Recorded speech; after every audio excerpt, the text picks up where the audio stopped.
السلام عليكم حبايبي، عاملين ايه؟ يا رب تكونوا بخير. فنزاتي الجمال، وحشتوني كتير. تعالوا نعمل بطاطا المحلات بدون فرن، وفي ربع ساعة هتاكلي احلى بطاطا معسلة. وعليها كمان الصوص بتاعها اللي بيبقى بره في العربيات، والريحة تجنن قلب البيت.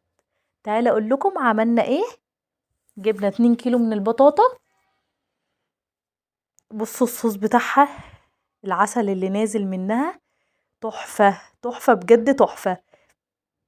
لو جربتوا الطريقة دي مش هتعملوا البطاطا الا بالطريقة دي. يلا بينا نصلي على الرسول ونشوف احنا عملناها ازاي، ونزلت الصوص بتاعها ده ازاي. وعلى النار على البوتاجاز من فوق، بدون فرن وبدون ما تشغلي الفرن ولا تعملي مجهود كتير، ولا البطاطا تاخد منك ساعة وساعتين في الفرن، وهتستوي وهتبقى زبدة وطعمها حلو قوي قوي قوي. والعسل بتاعها نازل اهو قدامكم في الصينية، وشايفين الحلاوة والجمال. بعد ما اتشوت فتحتها كده، طعمها ايه يجنن. تحفة قوي في حتة تانية خالص. وفي نفس الوقت نظافة بقى، وانت عاملة الحاجة في البيت بتاعك وشايفاها قدام عينيك وهي بتتعمل ازاي. علشان خاطر الولاد هنعمل اي حاجة في البيت بعد كده، مش هنشتري اي حاجة من بره تاني. انا جبت 2 كيلو بطاطا وغسلتهم كويس قوي زي ما انتوا شايفين، وحطيتهم في الصينية.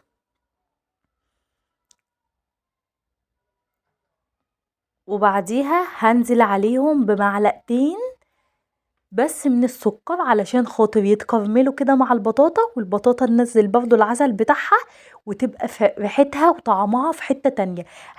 هنجلفن البطاطا كده بالسكر، هنلفها بالسكر كده زي ما انتوا شايفين، والسكر بقى هيتكرمل على النار.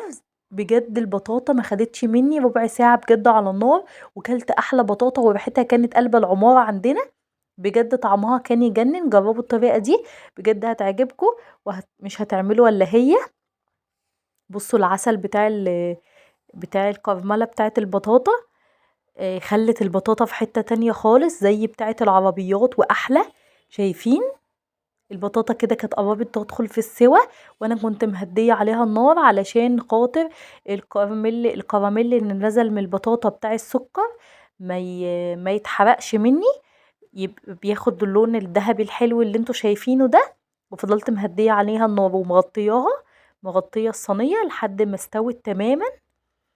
بعد ربع ساعة كلت احلى بطاطا.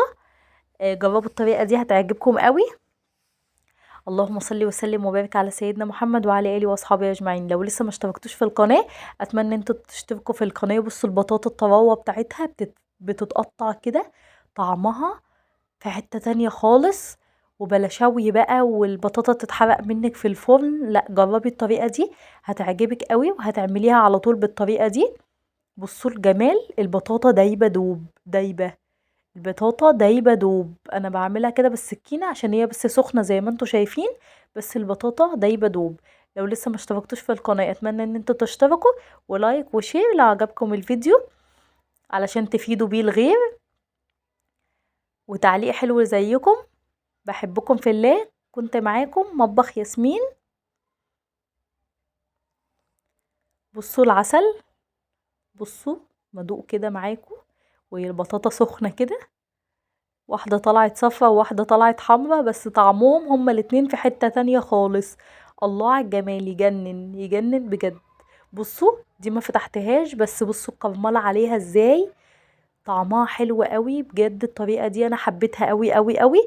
ولا فرن بقى ولا مجهود، ولا تحطيها في الفرن بالساعات وتاخد منك بقى شوي وتتحرق منك في الفرن وتطلع معاكي نص سوا. الطريقة دي بجد انا حبيتها قوي.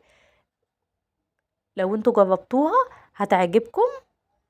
لا البطاطا طعمها يجنن يا جماعه، انا مش قادره اسيبها، مش قادره اقفل الفيديو واسيب البطاطا. لا البطاطا وهي سخنه كده طعمها يجنن يجنن، اكني باكلها في الشارع، واحلى بكتير من الشارع لان دي نظافه، يعني نظيفه، وانا عاملاها في البيت بايدي.